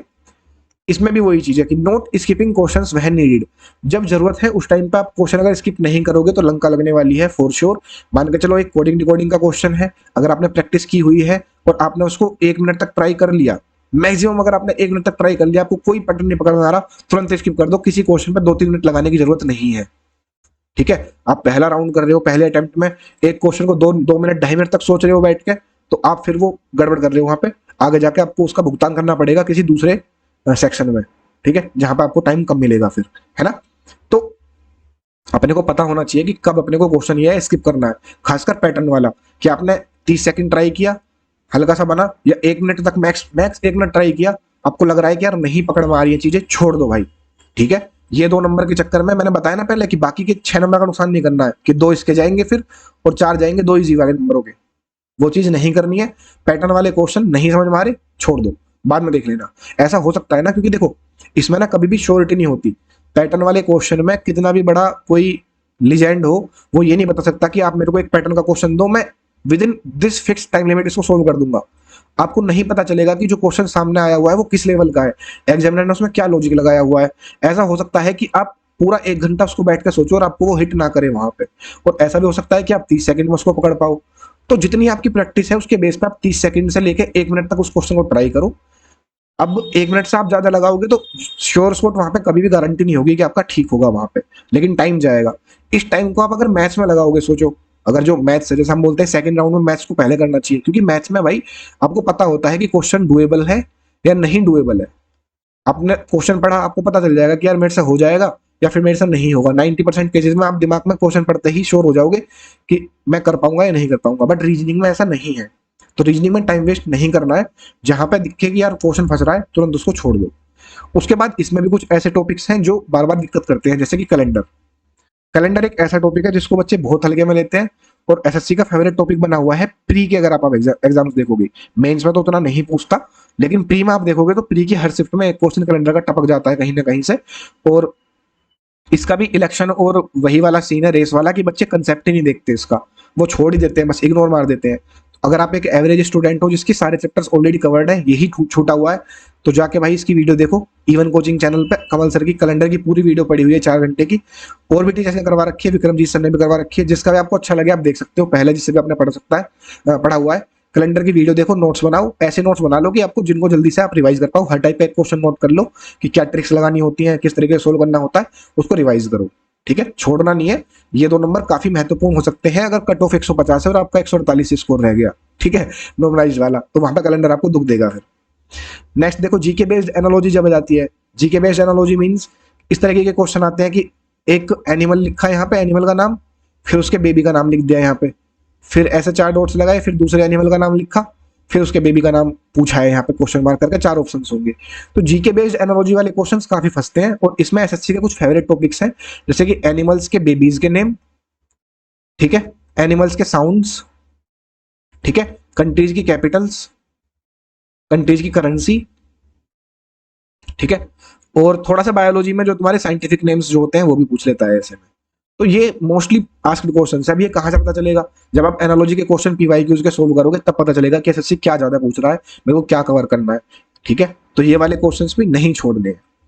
लक बेस्ड है यार, अगर तुम्हें पढ़ी हुई चीज आ गई, तुम्हें पता है कि यार इस चीज का आंसर ये है, मान के चलो अगर कंट्री कैपिटल ही पूछा, बांग्लादेश का पूछ लिया, आपको पता है, लक है वो आपका, नहीं पता है तो फिर लक खराब है। ठीक है, बट जितना प्रीवियस ईयर में पूछा हुआ है उतना हम करके जाएंगे, उसको अपन लक के हिसाब से नहीं छोड़ सकते। ठीक है, अगर एसएससी में कोई क्वेश्चन पीवाईक्यू में आया हुआ है और वो भी आपने एग्जाम में गलत कर दिया, तो वो लक की गलती नहीं है, वो आपकी नालायकी है फिर, कि आपने उसको नहीं कवर किया। ठीक है ना, ये चीज ध्यान रखना। आगे देखो, कुछ पैटर्न्स होते हैं स्क्वायर्स, क्यूब्स और प्राइम नंबर पर बेस्ड।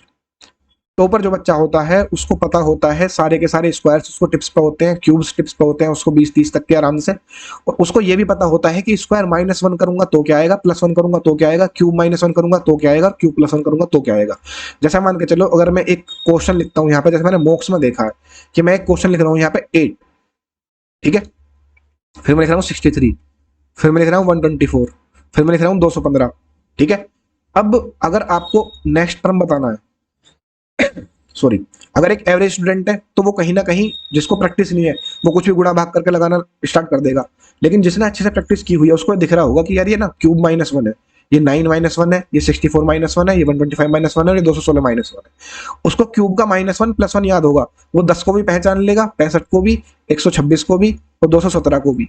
उसको ये चीजें याद होंगी कि जब 217 दिख रहा है तो मैं 6 क्यूब +1 होता है, ये मैं ट्राई करूं कि कहीं ये क्यूब +1 का पैटर्न तो नहीं है यहाँ पे कुछ। ठीक है, ऐसे ही प्राइम नंबर्स उसको टिप्स पे होते हैं कि 37 प्राइम नंबर है, 41 प्राइम नंबर है, 43 प्राइम नंबर है। ठीक है, अगर ऐसी कोई सीरीज चल रही है 53 प्राइम नंबर है। ठीक है, उसको ये चीजें याद होती हैं। किस तरीके से? उसने कहीं नोट्स बनाए होते हैं जिनको बार बार रिवाइज कर रहा होता है, या उसने प्रैक्टिस इतनी की हुई है कि उसको चीजें दिखने लग जाती हैं, उसने एनालाइज किया हुआ है बहुत सारे मॉक्स का। लेकिन एक एवरेज स्टूडेंट क्या होगा, हो सकता है वो 8 × 8 -1 करे, अरे ठीक है, फिर 63 × 8, अरे नहीं नहीं ये तो नहीं बन रहा, फिर वो और कुछ सोचे। तो वो चीजें नहीं करनी है, आपको दिखनी चाहिए ये चीजें जो एसएससी बार बार पूछ रहा है।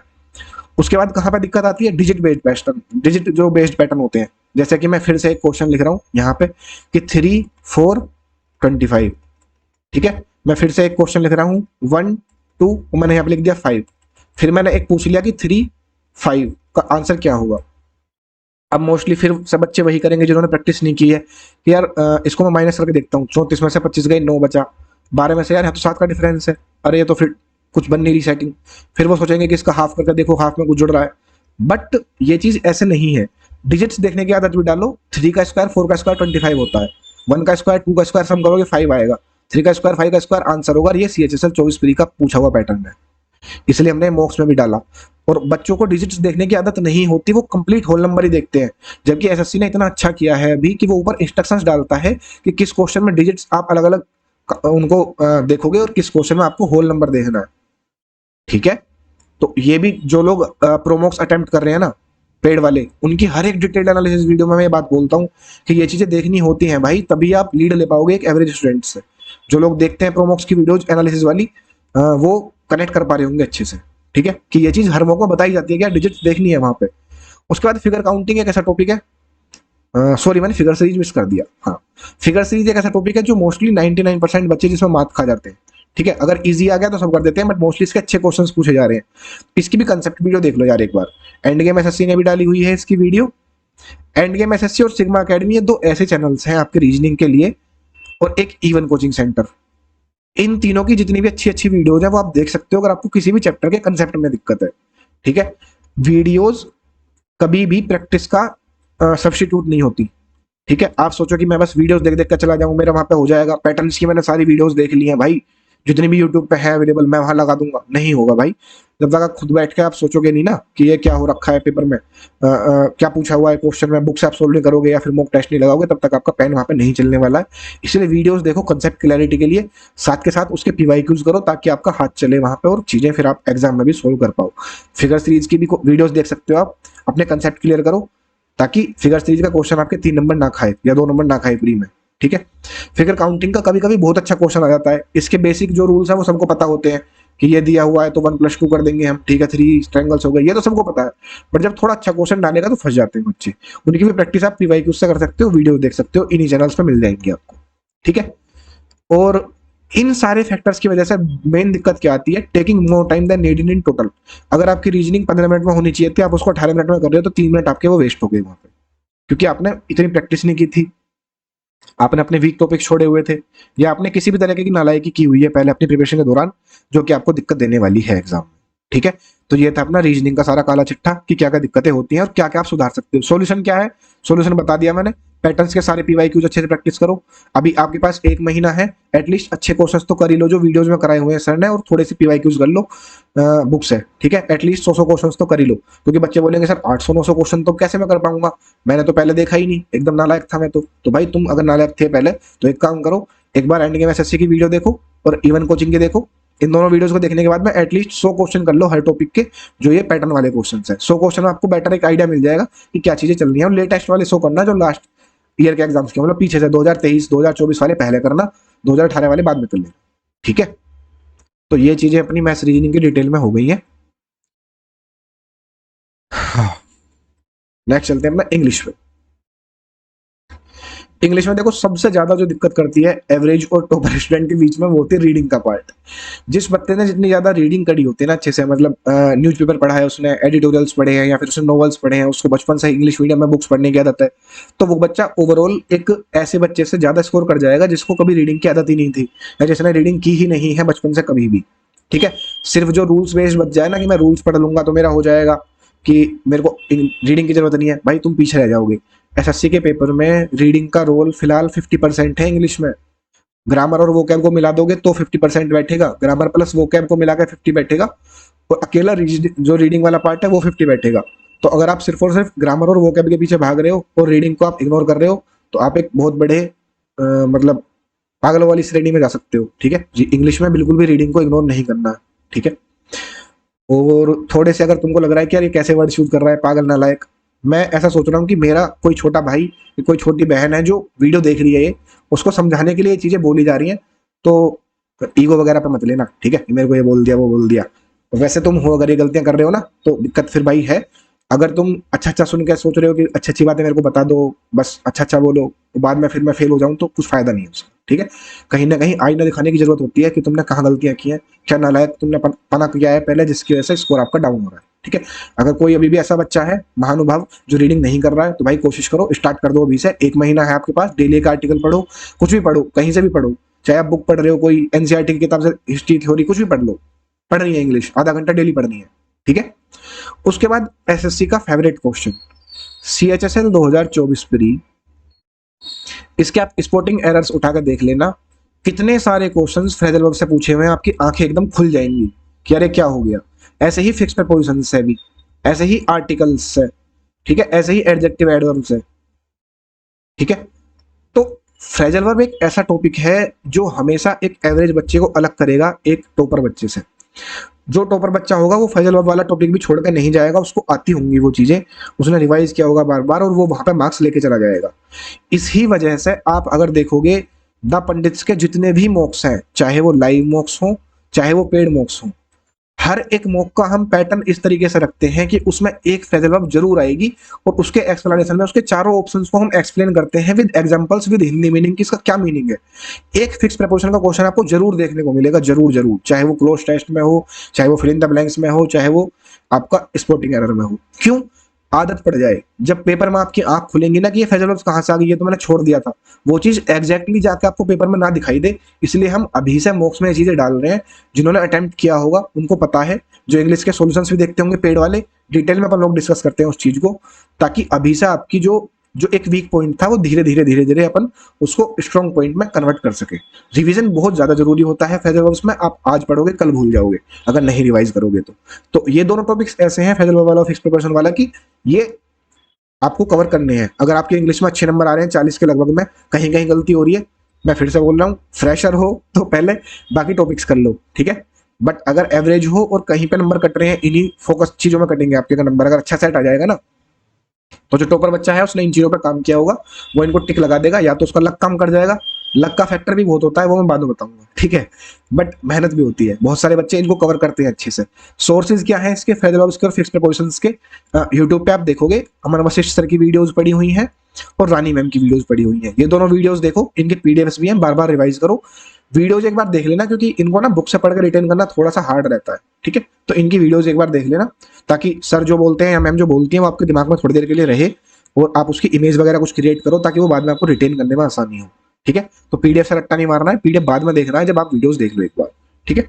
कुछ लोग ऐसे होते हैं जिनको वीडियो से याद नहीं होता, वो बुक से याद कर लो, कोई दिक्कत नहीं है। एसपी बक्सी में दी हुई है काफी अच्छे से एग्जाम्पल के साथ में। उसके बाद देखोगे कि कहाँ पे बच्चा दिक्कत करेगा, हार्ड पीवाईक्यूज ऑफ वोकैब। कि वोकैब में जितने भी हमारे वर्ड्स आए हुए हैं, जैसे 3200 साइन एंड आए हुए हैं आज तक के एसएससी में लगभग, तो जो इजी वाले हैं वो तो मोस्टली बच्चों को, एवरेज बच्चों को याद होंगे। बट जो हार्ड वर्ड्स है उसमें, हार्ड वर्ड्स का बार बार रिवीजन बहुत जरूरी है।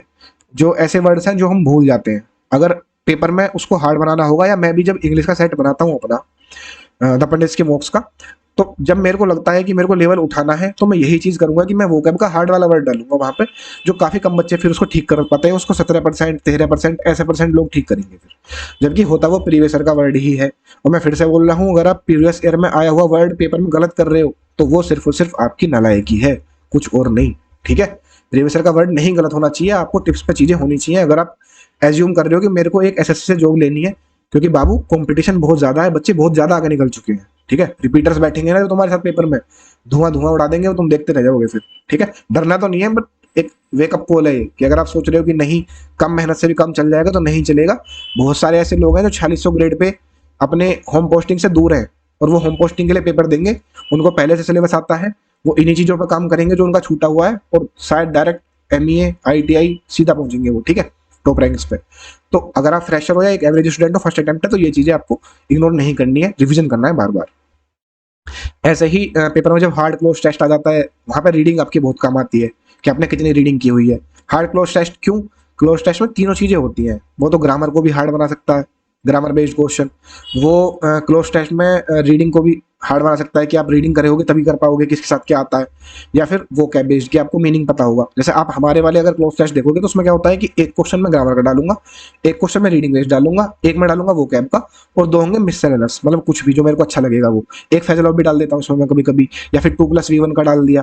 तो ये चीजें बार बार आपको वहां पे इसलिए प्रैक्टिस कराई जा रही है, क्योंकि पेपर में जब भी आएंगी तो हालत खराब होने वाली है आपकी, ठीक है। तो अभी से प्रैक्टिस करके चलोगे तो फायदा रहेगा।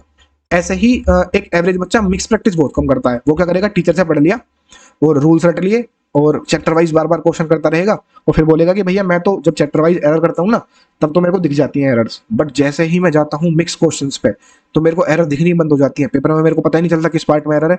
वो इसलिए क्यों? क्योंकि तुमने सिर्फ और सिर्फ चैप्टर वाइज ही प्रैक्टिस की है, तुमने मिक्स प्रैक्टिस करी नहीं है। उसके लिए क्या सोर्स है मिक्स प्रैक्टिस के लिए? PYQ की बुक उठाओ, चाहे वो कोई भी बुक हो, किरण हो, पिनेकल हो, जिसमें सारे एरर्स एक साथ दिए हुए हैं मिक्स करके, वहां से आपको वो सोल्व करने हैं एक दो बार एटलीस्ट, एक बार प्री से पहले और 2 बार एटलीस्ट मेंस से पहले, ताकि आपको सेंटेंस में एरर पकड़ना आ जाए, ठीक है। और कभी कभी लेस स्पीड की भी दिक्कत होती है हिंदी मीडियम वाले बच्चों के साथ में। अगर आप हिंदी मीडियम से हो, आपको इंग्लिश रीडिंग की बहुत ज्यादा प्रैक्टिस नहीं है, तो आप एक पैराग्राफ जो RC या फिर जो भी PQRS का क्वेश्चन अगर ऐसा है जो एक इंग्लिश मीडियम वाला बच्चा जिसको आदत है, वो अगर एक क्लोज टेस्ट को विद इन 1 मिनट सोल्व कर रहा है और आप उसको 2 मिनट में कर पा रहे हो, तो वहां पे आप इसकी स्पीड मैटर करेगी बहुत ज्यादा। 1 मिनट वहां पे एक्स्ट्रा नहीं देना है, इसलिए डेली रीडिंग करनी है ताकि आप उनको मैच कर पाओ। लेस स्पीड आपको दिक्कत देगी अगले सेक्शन में। फिर से मैंने बताया कि अगर आपकी स्पीड कम है ना, तो उस सेक्शन में तो शायद आप कर लोगे चीजें थोड़ा टाइम एक्स्ट्रा लगा के, बट अगले सेक्शन में आपकी हालत खराब हो जाएगी फिर टाइम मैनेज करने में। ठीक है। एक बड़ी दिक्कत क्या आती है कि आप लोग रिवीजन नहीं करते टाइमली रूल्स का और वोकैब का।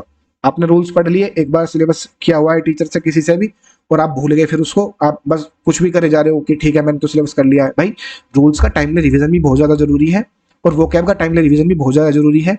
इसके सोर्सेज क्या क्या है रिवीजन करने के लिए, अमन वसी सर के चैनल पर डालना एक बार ना, उन्होंने अभी एक पीडीएफ डाली है टॉप 100 आस्क्ड रूल्स की मोस्ट इंपोर्टेंट रूल्स जो है, उसकी एक प्लेलिस्ट भी है उनकी और एक पीडीएफ भी है।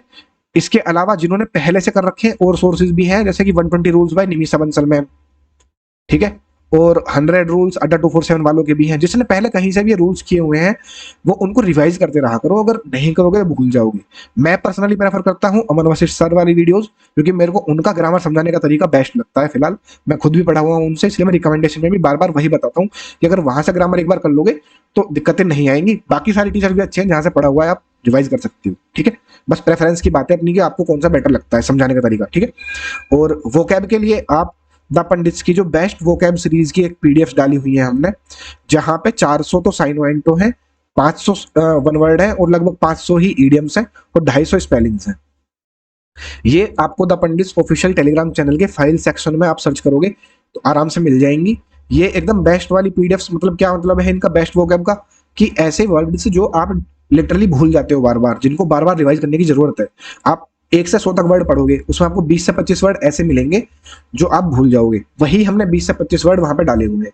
इस तरीके से हमने जितनी भी वोकैब पूछी हुई है उसमें से बेस्ट 400 वर्ड निकाले साइन ऑइंटो के, उनकी पीडीएफ बनाई। वो भी काफी तमीज से बनाई है कि उसमें हिंदी मीनिंग, इंग्लिश मीनिंग या फिर उसका साइन हो, 3-4 साइन हो डाले, एग्जाम्पल डाले। ठीक है, ताकि आप उसको रिटेन कर पाओ, क्योंकि रिटेन करना बहुत ज्यादा हार्ड है।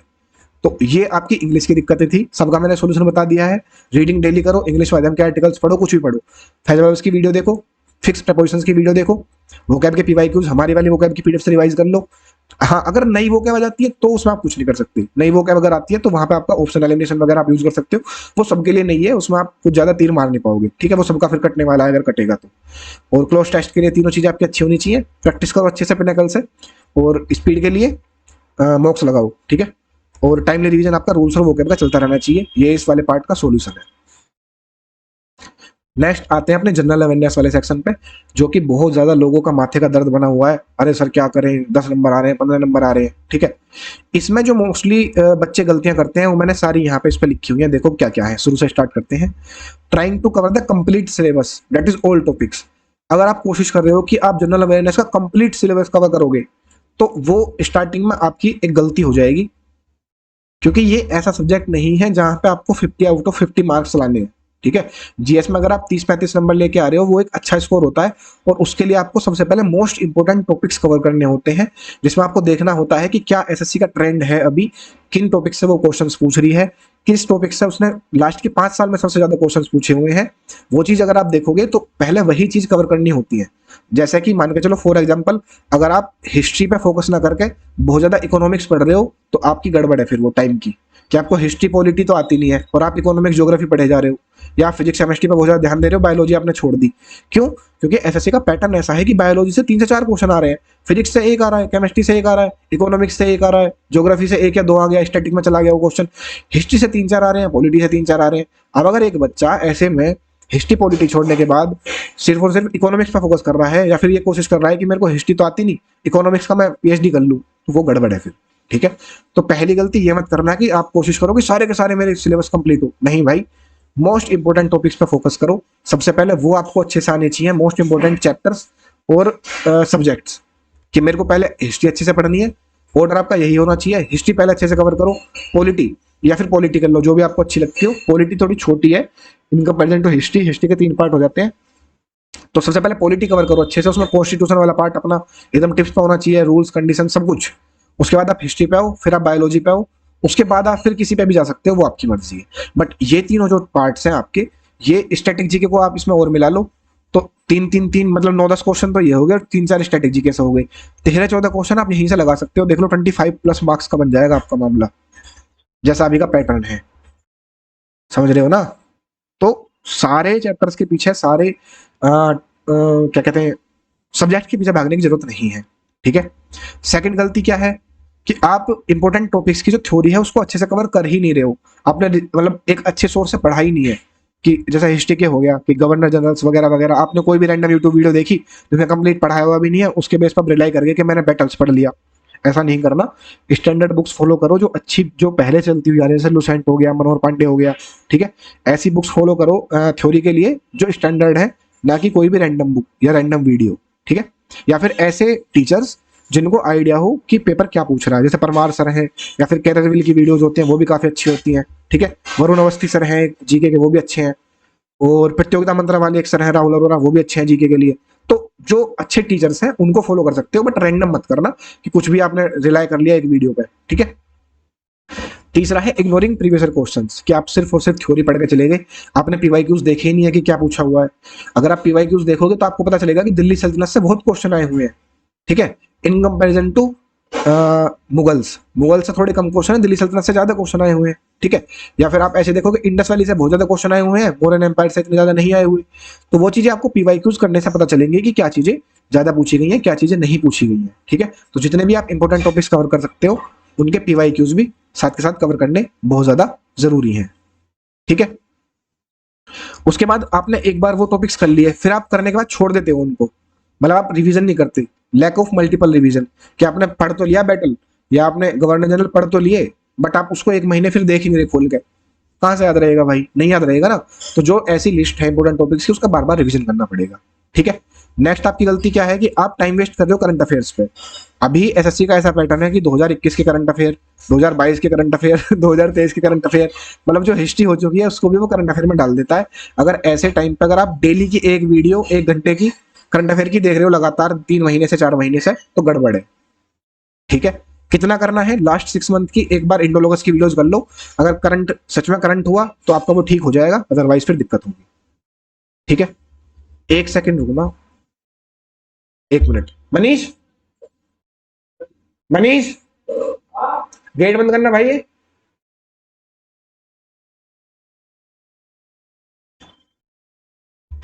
शोर बहुत ज्यादा आ रहा था यार, बाहर से गेट खुला रह गया, कोई नहीं, चलो हो गया ठीक। तो इग्नोरिंग स्ट्रेटेजी के, ये भी एक गलती है कि बच्चे क्या करते हैं कि स्ट्रेटेजी को छोड़ ही दिया, अरे हमने पढ़ लिया कुछ भी आ जाता है, भाई ऐसा नहीं है। कुछ ऐसे टॉपिक्स हैं जो बार बार एसएससी पूछ रही है, जैसे classical dances, folk dances, musical instrument, ठीक है। इनमें लिमिटेड डाटा अगर आप पढ़ोगे, क्लासिकल डांसेस 8 ही होते हैं, 8 क्लासिकल डांसेस, और उनके फेमस डांसर अच्छे से कवर करो। इंपोर्टेंट स्टेट्स के फोक डांसेस जो बार बार पूछे जा रहे हैं प्रीवियस ईयर में, उनको कवर करो, ठीक है। म्यूजिशियंस जो फेमस वाले हैं, क्या क्या वो इंस्ट्रूमेंट प्ले करते हैं, किस किस को क्या अवार्ड मिला हुआ है, ये स्ट्रेटेजी के ट्रेंड में है। इसको इग्नोर करोगे तो 3-4 क्वेश्चन आपके छूट सकते हैं वहां से, ठीक है। तो ये इग्नोर नहीं करना है, बट अपने को प्रायोरिटी हमेशा सेट करनी है कि पहले हिस्ट्री, पॉलिटी, बायोलॉजी, उसके बाद स्ट्रेटेजी के, ठीक है। या फिर स्ट्रेटेजी के को मतलब लगभग इसका ना थोड़ा सा डाइस ही हो जाता है मामला। कभी कभी ऐसा ये कर देता है कि स्ट्रेटेजी के से 2 क्वेश्चन आएंगे, कभी आ जाएंगे 7-8, तो थोड़ा इसमें चांस रहता है कि दिक्कत हो जाए कभी ज्यादा भी आ सकते हैं, कभी कम भी। ऐसे करंट अफेयर्स का भी है। उसके बाद depending too much on video lectures, सिर्फ और सिर्फ वीडियोज ही देखे जा रहे हैं भाई, डेली डेली की डेली एक वीडियो देखनी है 2-3 घंटे की, बुक उठानी नहीं है, ना बुक से रिवीजन करना है, ना नोट से रिवीजन करना है, ना पीवाई क्यूज करने हैं, बस भाई वीडियो देख ली, बस मेरा हो गया। ये नहीं करना भाई, ये गलती हो जाएगी। सिर्फ और सिर्फ वीडियो लेक्चर्स पे डिपेंड नहीं रहना। आप स्टैंडर्ड बुक्स, नोट्स, जहां से भी आपने चीजें पढ़ी हुई हैं, रिवीजन जरूर करो। और अगर आप वीडियोज भी देख रहे हो ना, उनका भी रिवीजन बहुत ज्यादा जरूरी है। आपने वीडियोज देखी, उसके नोट्स होंगे कहीं ना कहीं, या तो आपने बनाए हैं या मिले होंगे, उनका रिवीजन बहुत जरूरी है। अगर आप नोट्स रिवाइज नहीं करोगे, बुक से रिवाइज नहीं करोगे, तो वीडियोस देख के आप भूल जाओगे, कोई दिक्कत नहीं, आपको याद नहीं रहेगा फिर, ठीक है। उसके बाद क्या है, चेंजेस सोर्सेज एवरी वीक, हर हफ्ते नया सोर्स। ये क्यों होता है, क्योंकि ट्रेंडिंग हो जाती है एकदम चीजें कुछ कुछ, या आप बहुत ज्यादा प्रेफर करते हो उन लोगों से सजेशन लेना जिनका मॉक में स्कोर अच्छा होता है। सब लोग पब्लिक ग्रुप्स में जुड़े हुए हैं, वहां पे सब लोग मॉक्स का स्कोर शेयर करते हैं। अब आप हर वीक देखोगे कि हर एक वीक कोई ना कोई बच्चा 40 नंबर लेके आ रहा है जीएस में, ठीक है, किसी भी स्कोर, कोई भी प्लेटफॉर्म ले लो, पंडित्स का या फिर टेक्स्ट बुक का। तो आपके अंदर ना एक जिज्ञासा हो जाएगी कि यार इसके 40 कैसे आ रहे हैं। तो फिर आप उससे पूछोगे कि भैया मेरे को ये बताओ अपना जीएस कहाँ से पढ़ी है। वो बोलेगा कि भाई मैंने ना लुसेंट पढ़ी थी, उसके बाद है ना पिनाकल पढ़ ली। अब आप लुसेंट उठा के ले आओगे और पिनाकल उठा के ले आओगे, पढ़नी स्टार्ट कर दोगे, बट अगली बार आपको दिखेगा किसी के 42 आए हैं, आप फिर सोचोगे यार ये शायद कुछ अलग कर रहा है, इसका भी पूछ लेता हूँ कुछ मिस ना हो जाए। वो कहेगा यार मैंने ना मनोहर पांडे पढ़ी थी और मैं किरण से पीवाईक्यू सोल्व किए हैं। अब आप सोचोगे यार ये तो गड़बड़ हो गई, ये मनोहर पांडे बोल रहा है वो लुसेंट बोल रहा है, जबकि बेसिकली चीजें सब सेम है, बहुत ज्यादा डिफरेंस नहीं है उन स्टैंडर्ड बुक्स में, बट आप सोर्स चेंज कर दोगे फिर वहां पे। फिर कोई तीसरा बंदा आएगा या तीसरी कोई स्ट्रेटेजी की वीडियो आएगी, तीसरा कोई यूट्यूबर आएगा, कोई टॉपर आएगा, वो बोलेगा भाई मैंने क्या किया था कि मैंने परमार सर की वीडियोस देखी थी, उनके नोट्स रिवाइज किए, उसके बाद मैंने पीवाईक्यू से क्वेश्चंस किए, उनकी पीवाईक्यू सीरीज की। आप बोलोगे यार फिर अच्छा ठीक है, यानी बुक नहीं करनी, आप बुक को साइड में रख दोगे, फिर उन वीडियोस के पीछे भागने लगोगे। तो ये जो चेंज कर दो ना बार बार सोर्सेज, आप किसी एक सोर्स पे स्टिक रह ही नहीं पा रहे हो, तो आपका सिलेबस कभी कंप्लीट होगा ही नहीं, आपके टॉपिक्स कभी कंप्लीट होंगे ही नहीं। फिर ऐसा हो जाएगा कि आपने इंडस वैली सिविलाइजेशन पहले लुसेंट से पढ़ा, फिर अगले हफ्ते मनोहर पांडे से पढ़ा, फिर अगले हफ्ते आप उसे परमार सर से पढ़ रहे हो, फिर अगले हफ्ते आप उसे किसी और टीचर से पढ़ रहे हो, किसी और सोर्स से पढ़ रहे हो, आपकी जो है इंडस वैली खत्म नहीं हो रही। ठीक है ना, वो चीजें गड़बड़ हो जाएंगी, कभी सिलेबस खत्म नहीं होगा। तो सोर्स एक पकड़ो, अच्छा सारे सोर्सेज बढ़िया हैं, सारी बुक्स अच्छी हैं, अगर आप लुसेंट या मनोहर पांडे से थ्योरी पढ़ के याद कर पा रहे हो बहुत अच्छा है, उसके बाद पीवाईक्यूज कर लो, किसी वीडियो की नीड नहीं है। अगर आपको वीडियोस अच्छा लगता है पढ़ना, आप रिटेन कर पा रहे हो, वीडियोस देखो, बुक्स को सिर्फ और सिर्फ रिवीजन के लिए रेफर करो, but bar bar source change मत करो भाई। ठीक है, उसके बाद फोमो, फोमो तो खैर इसी में कवर हो गया कि उस बंदे के 40 आगे उसने ऐसा क्या पढ़ लिया जो मैंने नहीं पढ़ा, फिर वो बता देगा कि ये पढ़ लिया, आप उसके पीछे भागने लगोगे। और ये फोमो बहुत ज्यादा क्रिएट हो रखा है यूट्यूब पे भी, इससे थोड़ा सा बचना, अपने सोर्सेज पे ट्रस्ट करो। लिटरली सीजीएल 23 मेंस में हर तरह के बच्चे थे, ऐसे बच्चे भी थे जिनके पिनेकल से या किरण से पीवाईक्यू करने के बाद में ही 60 नंबर आ गए, कुछ ऐसे भी थे जिन्होंने लुसेंट और पिनेकल करी या क्यूरन करा, उनके 60 नंबर आए 75 में से, कुछ ऐसे थे जिन्होंने परमार सर की वीडियोज करी, उनके 60 नंबर आए, कुछ ऐसे थे जिनमें से कुछ भी नहीं करा, किसी और टीचर की वीडियोज करी, कोई और सी बुक करी, उनके भी 60 नंबर आए। हर तरह के बच्चे आपको मिलेंगे, तो अपने अंदर एक फियर मत लाओ कि मैंने कुछ मिस कर दिया, अगर मैंने ये नहीं पढ़ा तो मेरे तो नंबर आएंगे ही नहीं, वो चीजें नहीं करनी है। ठीक है, तो सॉल्यूशन तो मैंने खैर इसमें सारे के सारे साथ के साथ ही इसमें बता दिए जीएस के। ठीक है भाई, गला एकदम बैठ चुका है फिलहाल लगातार बोलते बोलते। आगे देखते हैं माइंडसेट अपना कितना मैटर करता है। और देखो अगर वीडियो अच्छी लग रही है, चीजें तुम कनेक्ट कर पा रहे हो, लंबी वीडियो हो गई है, लाइक वाइक जरूर कर देना यार, लाइक शेयर करते हो तो थोड़ा सा मोटिवेशन बना रहता है कि हाँ चीजें लोग देख रहे हैं। ठीक है, अब देखते हैं माइंडसेट और लक का क्या खेल होता है। माइंडसेट वही वाला, पहला पॉइंट तो यही कि टारगेट सेटिंग नहीं करनी है, बहुत से बच्चे क्या करते हैं माइंड में टारगेट लेके जाते हैं। ठीक है, दूसरी चीज कि नर्वसनेस एग्जाम में, कुछ बच्चे सोचते हैं कि नर्वसनेस बहुत खराब चीज है, यार मैं नर्वस हो जाता हूँ। भाई एक पैसेज आया था सीजीएल के 19 वाले एस डेस्क्रिप्टिव में, nervousness is a good thing और बैड थिंग, उसमें बहुत अच्छी बात बोली थी कि अगर आप एग्जाम में बैठे हो और आपको पेपर का डर लग रहा है पेपर से, तो कहीं ना कहीं ऐसा है कि आपने उस चीज के लिए मेहनत की है और आप डर रहे हो कि मैंने मेहनत इतनी सारी की हुई है, कहीं मैं खराब ना कर दूं चीजें। तो नर्वसनेस हमेशा खराब वजह से नहीं होती कि उसका कोई रीजन ऐसा ही है कि आपके अंदर कॉन्फिडेंस कम है, नहीं नहीं, ऐसा भी हो सकता है कि आपने बहुत ज्यादा पढ़ा है इस वजह से आप नर्वस हो। ठीक है, तो ये बुरी चीज नहीं है, और लगभग सभी 90% बच्चों को नर्वसनेस होती है, 99 में मैं बोल सकता हूँ। रिपीटर्स को थोड़ी कम होती है क्योंकि उनके पास ऑलरेडी एक जॉब होती है, जो ऑलरेडी 2800-2400 ग्रेड पे हैं, उनमें थोड़ी कम रहती है नर्वसनेस। ये सिर्फ और सिर्फ तभी कम हो सकती है जब आप ये समझो कि एसएससी को ऐसे बच्चे नहीं चाहिए जो एग्जाम प्रेशर में या फिर थोड़े बहुत प्रेशर में पैनिक कर जाए। अगर मान के चलो आप एक रिक्रूटिंग एजेंसी हो, आप एक किसी कंपनी के मालिक हो, आप सीईओ हो कहीं के, और आपको बच्चे रिक्रूट करने हैं, लोग नए नए लोग 10 लोग आपको रिक्रूट करने हैं। ठीक है, आप क्या चाहोगे, ये 10 लोग कैसे होने चाहिए? क्या आप ऐसे बंदे लेने चाहोगे जो थोड़ी सी टफ कंडीशन आते ही अपने हाथ पैर खड़े कर दें, या आप ऐसे बच्चे लेना चाहोगे जो थोड़ी सी टफ कंडीशन आती अपना काम मतलब जैसा चल रहा था वैसे ही चलते रखे, उनको ज्यादा फर्क ना पड़े? या आप ऐसे बच्चे लेना चाहोगे जो टफ कंडीशंस के अंदर भी बहुत बेहतर करके दिखाएं? किस टाइप के बच्चे आप प्रेफर करोगे, किस टाइप के आप एम्प्लॉय लेना चाहोगे अपनी कंपनी में? ओब्वियसली हर बंदा तीसरे टाइप के बच्चे प्रेफर करेगा कि यार ऐसे बच्चे मेरे को चाहिए, ऐसे लोग हों जो कैसी भी कंडीशन आ जाए सामने लाइफ में वो गिरे ना, वो टूटे ना वहां पे। इसलिए वो एग्जामिनर आपको स्टार्टिंग के 5 क्वेश्चन में से 2 क्वेश्चन हार्ड डाल देगा, ये चेक करने के लिए कि आप किस तरीके का प्रेशर झेल पा रहे हो या नहीं झेल पा रहे हो। अगर आप ये चीज समझ गए, अगर आपके दिमाग में चीज बैठ गई कि हाँ ये चीज मेरे को याद रखनी है कि वहां पर मेरी नर्वसनेस चेक होगी, मेरा एग्जाम प्रेशर को हेल्ड करना चेक होगा मेरा, तो आप वहां पे काम रहोगे फिर कि ठीक है यार, मैंने अगर सिलेबस किया हुआ है, मैंने अगर पीवाईक्यूज किए हुए हैं, मैंने अगर मॉक्स लगाए हुए हैं, तो इन्हीं चीजों को करके हर महीने, सॉरी हर महीने नहीं, हर साल 8,000 से 10,000 लोग सिलेक्शन ले रहे हैं सीजीएल में, जितनी वैकेंसी आती है उतनी ही, तो उनका हो गया तो मेरा भी हो जाएगा, वहां पे डरना नहीं है। ठीक है भाई, ये चीज दिमाग में बिठाओ कि अपने को टफ रहना है, वहां पे कॉन्फिडेंट रहना है। ठीक है, इसलिए मैंने बहुत बार ऐसा देखा है कि एक मॉक्स का टॉपर एग्जाम प्रेशर में एवरेज स्टूडेंट बनकर रह जाता है, और एक एवरेज स्टूडेंट जो मॉक में 150 ला रहा था वो 175 भी ले आता है, उसको प्रेशर ही नहीं होता, उसे पता है यार 150 आते हैं मेरे, बहुत ज्यादा मेरे प्रेशर है नहीं, और काम माइंड से वो एकदम अटेम्प्ट करेगा पेपर, वो 175 भी क्रॉस कर जाएगा। तो माइंड की कामनेस बहुत ज्यादा डिपेंड करती है। और लक का तो भाई पूछो ही मत, लक का काफी ज्यादा बड़ा रोल है, इसको आप इग्नोर नहीं कर सकते। जीएस में आपके मान के चलो आपको 10 क्वेश्चन आते थे और चार क्वेश्चन में आपने गैस मार लिया, चारों गलत हो गए, तो आपका लॉस हो जाएगा 2 नंबर का, चारों सही हो गए तो 8, यानी कुछ भी हो सकता है। ठीक है, तो लक भी इसमें मैटर करता है, लेकिन लक बार बार नहीं आपको पीछे खींचेगा। ये भी आप देखो कि बहुत कम ऐसे बच्चे मिलेंगे जिनको बार बार लक की वजह से दिक्कत हो रही है। कहीं ना कहीं अगर आप फेल हो रहे हो तो 90% केसेस में आपका प्रिपरेशन में इशू होता है, या नर्वसनेस का इशू होता है, या और कोई एग्जाम फियर वगैरह। लेकिन 10% केसेज में ऐसा देखा जाता है कि आपकी सारी चीजें, आपके सारे टिक्स सही थे, बट फिर भी आप फेल हो गए ड्यू टू जस्ट लक, कि आपका कंप्यूटर खराब हो गया, माउस नहीं चला, टाइपिंग खराब हो गई क्योंकि टाइपिंग क्वालिफाई करनी थी नहीं कर पाए। तो वो चीजें आप बार बार नहीं होंगी आपके साथ कि हर बार ही आपका टाइपिंग में माउस खराब हो जा रहा है ना। तो कहीं ना कहीं एक अटेम्प्ट खराब हो सकता है, बट एक जो एसएससी का एवरेज स्टूडेंट है वो 3 अटेम्प्ट तो देता ही है, तो वहां पे 3 बार में बार बार दिक्कत नहीं आएगी। ठीक है ना, तो माइंडसेट और लक जो है बहुत ज्यादा इंपॉर्टेंट है, ये आप ठीक रखना। उसके बाद मॉक टेस्ट का क्या रोल है, देखो मॉक टेस्ट आपको मोस्टली यूज करने हैं अपने वीक पॉइंट्स को निकालने के लिए कि मेरे क्या क्या वीक पॉइंट्स हैं। अगर आपने 4 मॉक्स अटेम्प्ट किए, ठीक है, और 4 मॉक्स में अगर आपका रेस का क्वेश्चन गलत हो रहा है तो आपको पता चलना चाहिए कि मेरी रेस वीक है, मैं इसको कवर कर लूँ। ठीक है, तो मॉक टेस्ट का जो मेन पर्पज होता है वो है वीक पॉइंट्स को पकड़ना, स्पीड बढ़ाना अपनी, ठीक है, और टाइमिंग सही करना कि मैं कितने टाइम में किस सेक्शन को खत्म कर पा रहा हूँ या स्किप करना है मेरे को। ठीक है, लोग क्या कर रहे हैं, मॉक टेस्ट को यूज कर रहे हैं अपनी प्रिपरेशन को जज करने के लिए। मेरे 150 आ गए तो मेरी प्रिपरेशन मॉडरेट है, मेरे 170 आ गई मेरी प्रिपरेशन बहुत बढ़िया है, 140 आ गए तो खराब है। और ये स्कोर उनका डेली की डेली फ्लक्चुएट होता रहता है। एक ही दिन में मतलब वो विद इन 2 डेज, सैटरडे और संडे में 3 मॉक अटेम्प्ट करेंगे, एक ओली बोर्ड का, एक आरबी का, एक द पंडित्स का।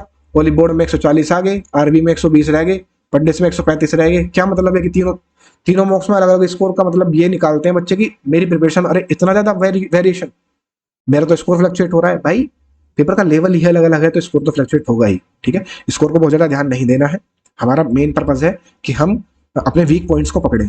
ठीक है, ऐसे मॉक्स अटेम्प्ट करो जो आपको दिखाए कि आप कहाँ पे गलती कर रहे हो, कहाँ पे आप सिली मिस्टेक्स कर रहे हो।